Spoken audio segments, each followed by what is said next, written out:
The headline is Liverpool in crisis, but their manager, head coach Arne Slot says, I am still the man for the job. Mark Ogden, let's start with you. It's 6 defeats now in 7 games for Liverpool. It was described as a blip in the middle of this run. Is it now a crisis? It was a crisis before it became a crisis in terms of yesterday. Liverpool that were the champions last season, they run away with the league and they've had a terrible season. I think they're on course to probably be the worst defending champions in Premier League history. I think Jose Mourinho's Chelsea might be the one that hold that record, but that's the kind of form they're showing right now, and it's deep-seated. It's not just a case of the new signings haven't settled in. It's people like Canate at the back. Their form has just disappeared. You know, even Van Dijk, who, listen, every time they have a defeat, he comes out and talks about it, but on the pitch, his performances haven't been great. They've missed out at right back. They haven't got a right back, a functioning right back. Obviously, Trent Alexander-Arnold left last summer. So lots of problems have combined to leave them in this situation they're in right now. And yes, they spent over £400 million in the summer, but it's not made them any better. But I think we've all been a bit guilty of focusing on the players they brought in. I think it's also the players they've lost as well, the players that they've let go that they haven't been able to replace. Now, there's a great piece in the Telegraph by Chris Bascombe, Telegraph's Liverpool reporter. Chris has done Liverpool for years and years, and he's seen the highs and the lows. And he's really gone after Alexander Isak. He's basically made the point that people are now missing Darwin Núñez because at least he put some kind of effort in, made some runs, made things happen. Isak's doing none of that. So it just shows you that the players that have gone are being missed, their contributions being missed because the players that have come in haven't stepped up. And certainly Isak is one of the players that hasn't stepped up versus another one. So yes, it's definitely a crisis. Jason, it says on that piece there that Slot insists, I am still the man for the job. Mark alluded to it there, the summer spend, close to £450 million. Is Arne Slot's job under threat? Should it be under threat? It has to be eventually, doesn't it? I mean, we talk about crisis. I mean, I've been thinking for quite some time that they're in crisis, actually. I think, you know, I think a lot of people have been almost in denial about it. I think the situation is pretty dire. And, you know, at a club the scale of Liverpool, with their ambition and what they can achieve, then if a manager goes through this run of fixtures, this run of results, then he has to come under scrutiny himself. What's interesting is, went into the summer, Arne Slot obviously winning the league, wanting to put his print on the squad. He talking about maybe we were a little bit fortunate last season, we didn't create enough chances and played more expansive football. So him and Michael Edwards have overseen this massive overhaul of Liverpool. So he can't complain about anything, really. You know, he can't complain about injuries, he can't complain about squad depth. He's overseen this, so he has to take the responsibility for it. Clearly his job is not under threat right now, but if this carries on, yes, of course his job will be under threat. It has to be. I mean, Liverpool are a huge football club. If it was Manchester United or Arsenal or Chelsea, it would be the same. And especially after the rebuild they've had in the summer way, as I say, you know, if this had happened last year, you could say Arne Slot hadn't had a chance. You know, he inherited a squad. He hasn't bought any players. You know, nothing's happened, nothing's changed. We'd have a lot of sympathy for him. Because it's happened this year, with them being champions and having that massive overhaul, the scrutiny has to be on him. Damn, can I just jump in on that? Obviously, talking about Slot and the pressure that he's under. In the summer when they made all these signings, spent all this money and brought Isak and Ekitike in, the praise being lavished on Richard Hughes and Michael Edwards was huge. Yeah. But now it's going wrong. It's Arne Slot's position on the line. Well, you know, how much does Arne Slot, you know, influence? I think all three of them, and I think all three of them have to do it. But the focus only comes on the guy that's because he's standing in front of the camera. Exactly. That's the thing. He's the manager. And I do wonder how much of that recruitment was down to what he wanted, because obviously he wanted a centre half and they didn't get one. But it's almost like they went all Real Madrid. We've won the league, where one of the biggest clubs in the world. Well, let's sign all these superstar players, and they threw away the formula that's worked for so many years, and now the manager's, you know, position is on the line because of what happened behind the scenes. And how significant that Margay deal not going through. I mean, obviously it's easy with hindsight, but I think even at the time, it was a slightly strange window, the prioritising of it. It was also a lot of churn for a team that just won the league. And you might say, well, that's good, that's progressive, we're not resting on our laurels. But it was a lot. And it felt like he wanted to almost make his mark. It all happened back to front, because we're used to managers coming in and often in their first summer they'll make a lot of signings or make a lot of changes. He actually didn't. You know, that his first summer window, there weren't a lot. It was kind of Klopp's group, which then won the league. And then there's been all sorts of change. And I do think, you know, players like Trent going, Robertson's not quite what he was. You know, if you think how important those two fullbacks were to the teams that were winning the league and the Champions League, they were absolutely pivotal. That is a lot of change in one summer. And, you know, Slot might argue, well, you know, that takes time. The problem is, as the champions, you're not going to get that time. And, you know, Mark, you mentioned that Mourinho season, which is kind of the benchmark for a terrible title defence. Well, Mourinho was gone by that December, which would have seemed similarly impossible going into that season as it would have done, to think that Slot's under pressure now. This might be controversial, but I think, looking at it, I think they wanted to almost move on from Klopp's team, and they almost wanted to put their own stamp on it, that they wanted their own team. That team that won the league last season was Klopp's team. They won it with Klopp's team. And it's almost like Michael Edwards, Richard Hughes, Arne Slot once said, now we're going to have, this is our Liverpool now. And they've almost tried to move it on, as Charlie says. I think they moved it on. We all expected them to make a lot of signings in the summer, but not when it kept going and going and going, you're thinking, wow, when is this going to stop? And then the one they really needed, and it's obviously hindsight's a wonderful thing, but Mark Gahey, I just can't believe they didn't get that deal done, especially with Konate going into the final year of his contract and probably going. You're just depending so much on two players. And one, obviously, the captain, one who's injury prone anyway, who's older. He's doing very well, Van Dijk, but he's getting older. And you look at it and think, why have you left yourself in such a vulnerable position in that key area of the pitch? Just on what Charlie said there about the benchmark being that Chelsea title defence. Statistically, this is not the worst title defence, but is it the most surprising that we've seen, do you think? Oh, absolutely, because, Liverpool were so convincing last season, and they strengthened their attacking outlets. We thought they were going to coast it to the title. I think they won their first 5 games. Yeah, the first 5 games. I think they weren't as good as the results suggested, but they certainly weren't as bad as they had become. But that Chelsea team, I think you were probably at the game actually. I remember being at Leicester. Leicester game away, in December, when that was Mourinho's last game. But the difference there was that Mourinho basically it turned toxic, hadn't it? Yeah. It was classic Mourinho. He kind of lost the players. He was slagging everybody off. That hasn't happened with Arne Slot. Arne Slot is in a much different position than Jose Mourinho. So different character as well. I don't remember as well that season as well. It started right at the beginning. That was the Eva Carneiro draw at home, and even I remember going into that season, there was a lot of complaining about their summer business, same as Conte going into 2017-18. So those at least were foreseeable in that sense, that there was a bit of discontent. Whereas, we had none of that. This summer going in, it was, yes, Gay didn't happen, but basically what we were saying was they won the league. Remember, they beat Arsenal just before the window closed, and it was like sign of champions. They've gone, they're playing badly, but they're winning games.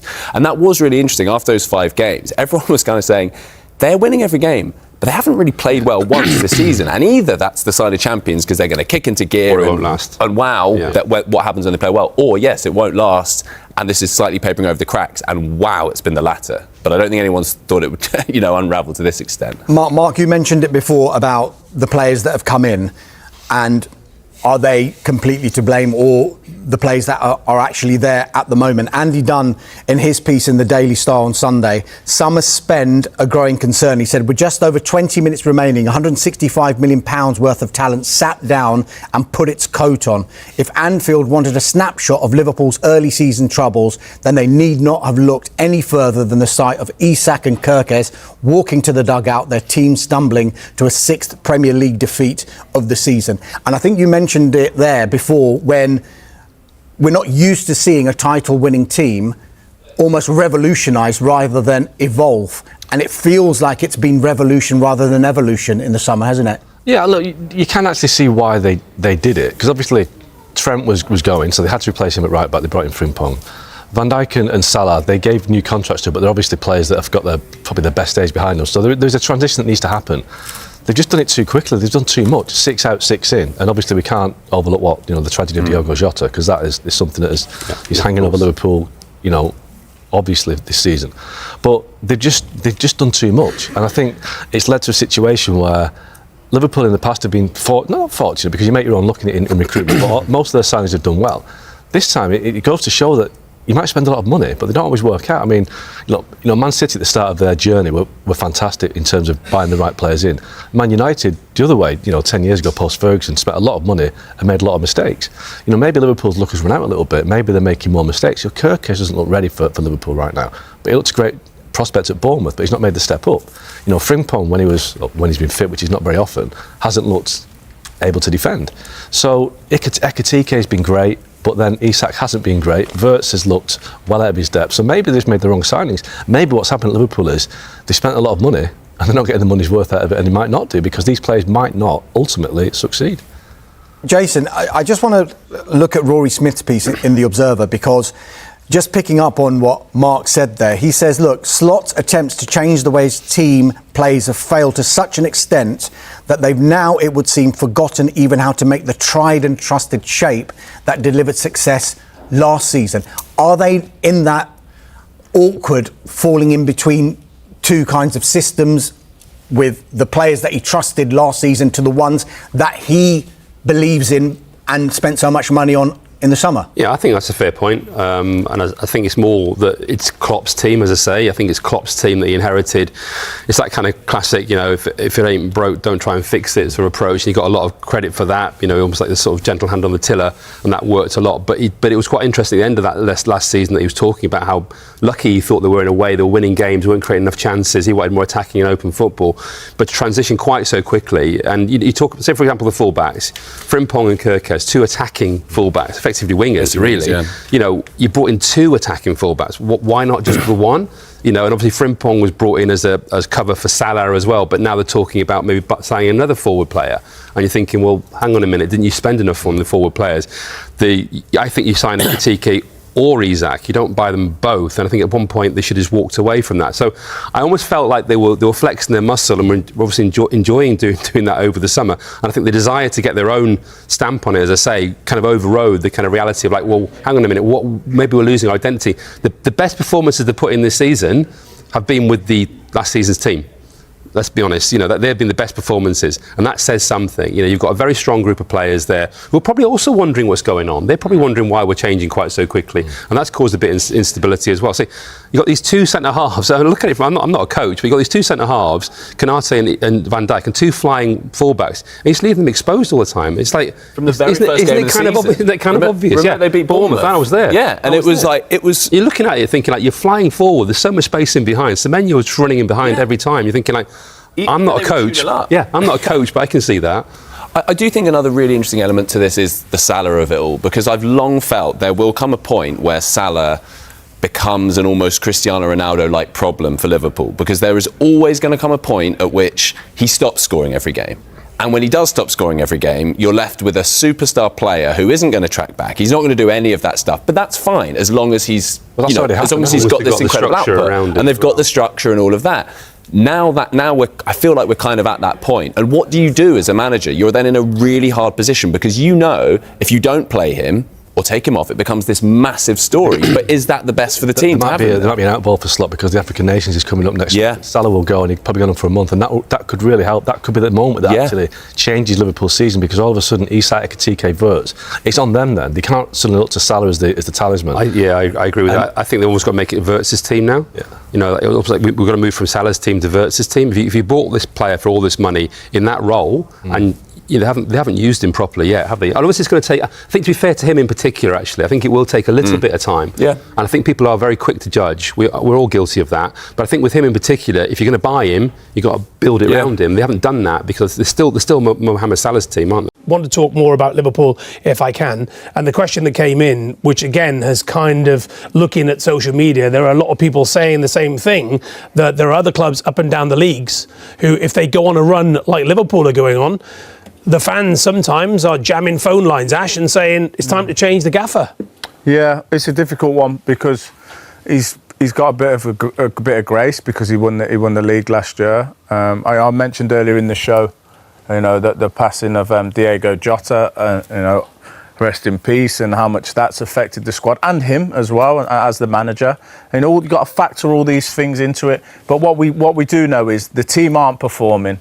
He's making a lot of changes within the game every week to week, and he's just not getting it right. So, as I said before, today's the first time that I've thought I'm not sure Arne Slot can resolve this situation at Liverpool. So then you start looking at, do they make a change? Which seems crazy at the start of the season. They brought good players. I thought, well, they've brought 3 or 4 of the best players around Europe. They're going to go and steamroll the league again. They absolutely haven't. They got outplayed again today. And I can't see Arne Slot. It doesn't fill me with confidence. It'd be interesting to see what he says, but it doesn't fill me with confidence to say, you know what, no worries, I actually know what the problem is and I'll fix it. Not one of the players has settled well. And these are £450 million worth of players. Kirkes is very different, clearly playing for Liverpool than it is for Bournemouth, and he's showing that in his performances. Frimpong isn't available. Szoboszlai playing right back, and actually should be playing more centrally, more higher up the pitch. He's probably been their best player, and he's been parked at right back. Doesn't mean a right back can't dominate the game, by the way. And then Isak is anonymous. And yes, we looked at him for Newcastle, but their game's just kicked off against Man City, and he was quite magnificent, and they've dropped a level without him, but he can't find that performance in a Liverpool shirt. But also, Ash, we're talking about Liverpool Football Club here. When we showed that graphic a short time ago, you look at the games that they've lost. Okay, you look at the Premier League matches and you think, okay, you've lost against Manchester City, you lost against Manchester United, right? When United were beaten in the Manchester derby, everyone was expecting Liverpool to absolutely batter Manchester United, right? But there are other games on that graphic where when you're the champions of England and you're Liverpool and you spent the huge amounts of cash that Martin has alluded to there, you're expected to win them. You've got to win those games. You're expected to win them, but it doesn't mean that you automatically do. But there's another point in this. Completely agreed. There's another thing that's niggling at me, and I think any manager in the Premier League or around Europe would have took Alexander Isak if he was available, and he went to Liverpool. But up until that point, it seemed okay. They seemed pretty good. Ekitike was flying. Would you have taken both, though? Was it too much indulgence to take two strikers of that? It's all right in hindsight now saying you shouldn't have took Isak because Ekitike was I think there's a lot of people concerned about buying two players of that quality. But you would have took it. Who wouldn't have taken him? You telling me you wouldn't have took him? Well, Ekitike looked to me like they were buying him to stop someone else taking him. That's what it looked like to me. But what I'm saying is, if you had Ekitike, would you have turned down the opportunity to buy Isak? I'm not sure I'd have put my money into both players of that. There's other departments of the pitch. The two central defenders look too comfortable. No, I agree with you, but they tried to get Mark Gay. But what I'm saying... Too late in the day, though, wasn't it? Far too late in the day. But my point is they brought Isak in, and it's thrown Ekitike off, and it seems to have thrown the whole team off. I'm not blaming one player by any means, because it's not just Isak's fault. He's just doing what he's doing. But it seems like... remember, because Ekitike started the season well, and they wasn't playing great, but they was grinding out wins. And then after he come in, it seems to all fell apart. And I just don't know if that disrupted things. Do you know, it's about balance, it's about rhythm. When you're buying your players in your squad, you've got to get that kind of like that chemistry. And something's gone wrong with the chemistry, the body language. You're looking at some of these players now, it's not quite there. They don't know they got the belief anymore. And that when you play at Anfield, they do look fragile. Like Konate looks very fragile. The back line looked fragile, vulnerable, and I'm not sure why.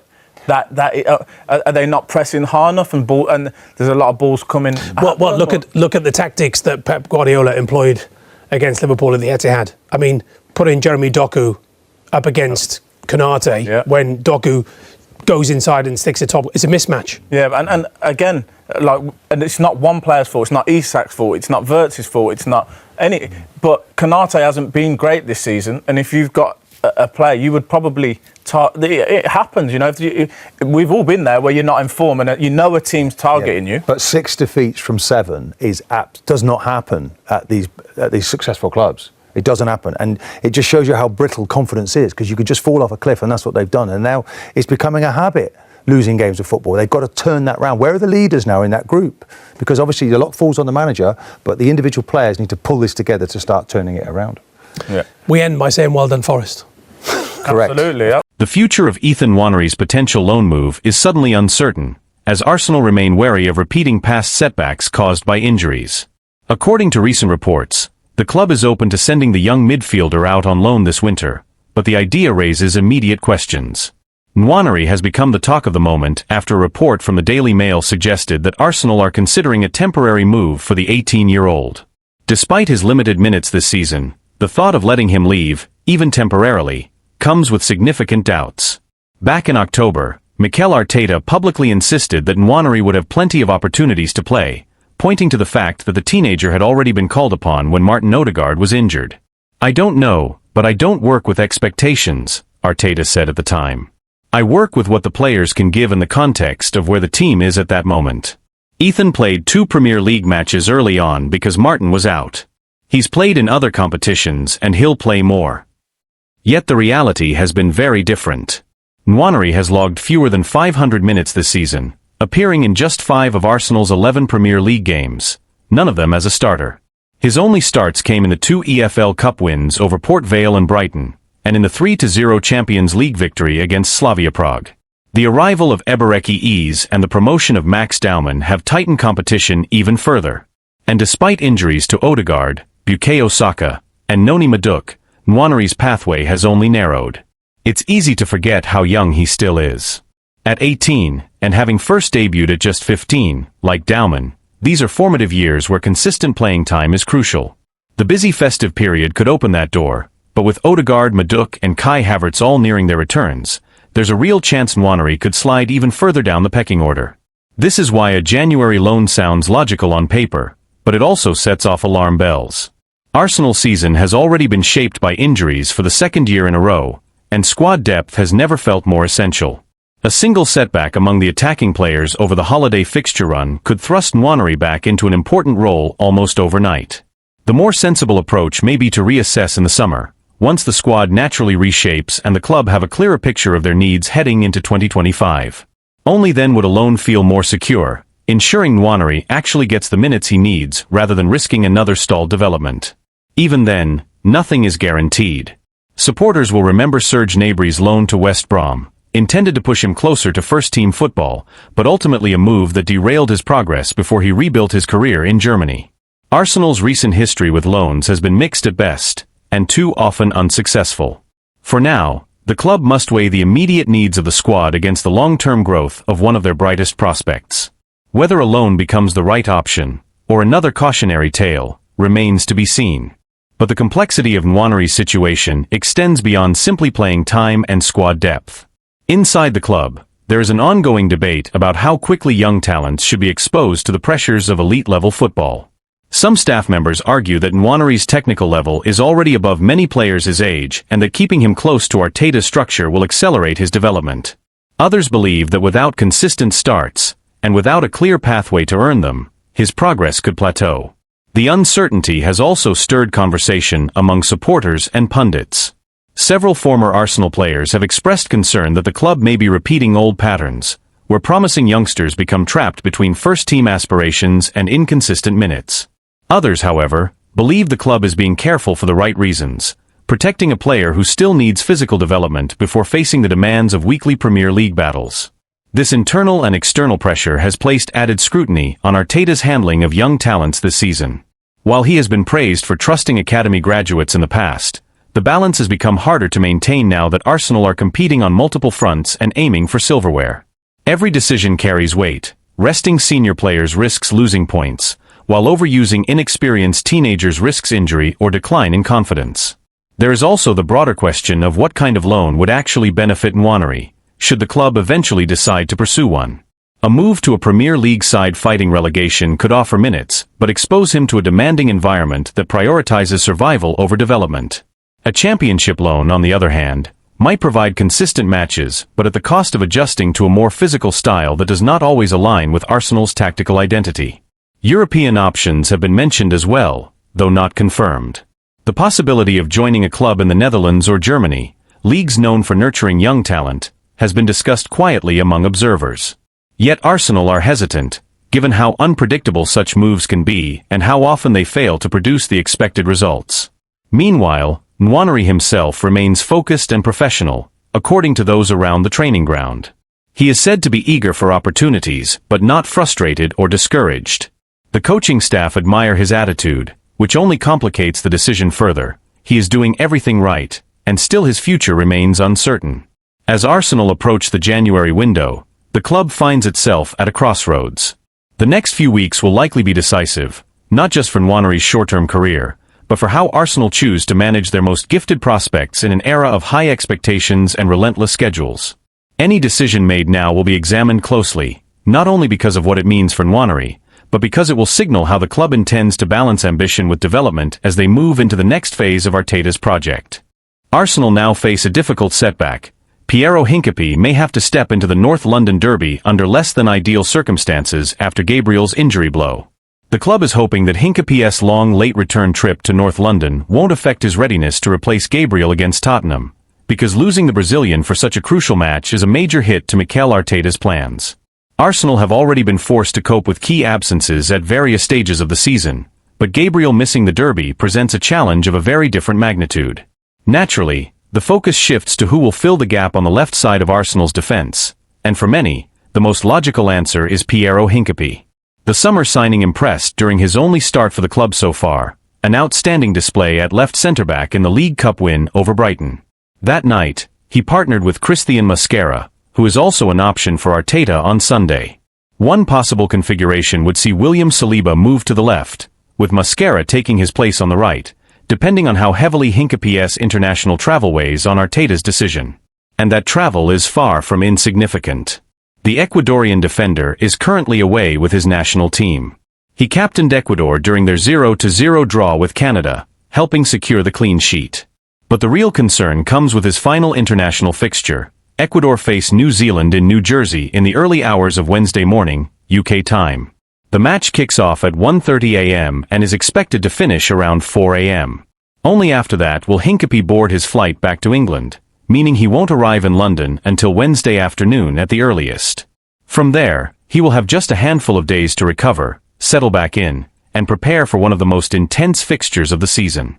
The slight silver lining is that the derby falls late in the weekend, giving him as much time as possible to reintegrate.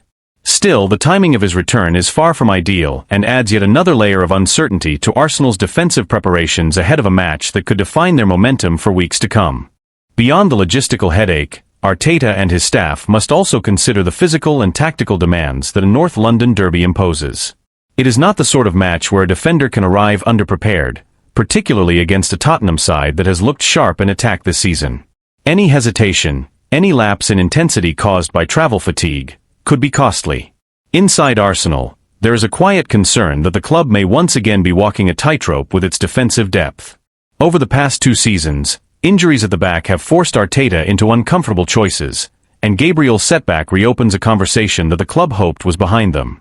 The manager has repeatedly emphasized the importance of continuity across the defensive line, especially given how central the high defensive line and controlled build-up are to Arsenal's identity. Gabriel and Saliba have been at the core of that stability, and disrupting it inevitably changes the team's rhythm.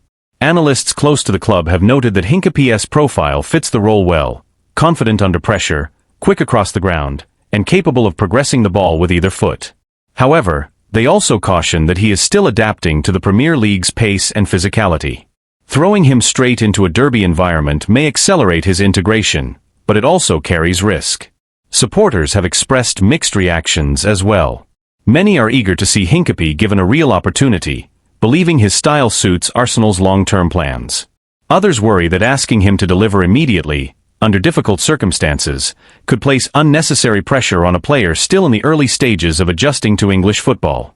The timing of Gabriel's injury also complicates Arsenal's broader goals. With a congested winter schedule approaching and the title race tightening, every match takes on heightened importance. Dropping points against Tottenham could shift momentum, not just in the standings but in confidence across the squad. It also forces Arteta to rethink how he manages minutes for defenders who have already logged heavy workloads this season. Club insiders say the staff have been preparing contingency plans for weeks, anticipating scenarios where international duties and injuries overlap. Yet even the best planning can be stretched thin when travel delays and late-night kickoffs are added to the equation. In the coming days, the medical and performance teams will conduct assessments to determine exactly how ready Hincapié is for Sunday's showdown. Arteta is expected to make a late decision, balancing long-term health with short-term necessity. The hope is that the Ecuadorian arrives in good condition, responds well to training, and can at least offer a reliable solution in Gabriel's absence. What remains undeniable is that Arsenal enter the derby under a new layer of pressure, forced to adapt, to trust their depth, and to test the resilience that has been a defining theme of their season so far.